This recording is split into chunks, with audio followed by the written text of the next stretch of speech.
আমি আৰ বুড়িয়াত নাজানো। এইবাৰ আমি হেমন্ত বিশ্ব শৰ্মাৰ টুকৰা টুকৰা কৰে দিম, ভাঙি পেলাই দিম। হেমন্ত বিশ্ব শৰ্মা অসমৰ পৰা যাব, জয় ক'ত কি চাকৰি কৰে আমি নাজানো। হলে অসমত হেমন্ত বিশ্ব শৰ্মা বিজেপিক আমি থাকিবলৈ নিদিওঁ, এইটো আমাৰ কথা। হেমন্ত বিশ্ব শৰ্মাক আমি ছাপোৰ্ট নিদিওঁ।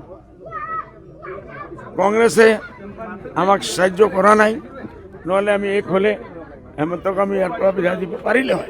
হলে কংগ্ৰেছে ৱাকআউট দিছে, ৰাজ্যসভাত দেখিছে আপোনালোকে ৱাকআউট দিছে। এইটোৰ কাৰণে আৰু কি হ'ব, আমি বিজেপিৰ লগে যাব নোৱাৰো।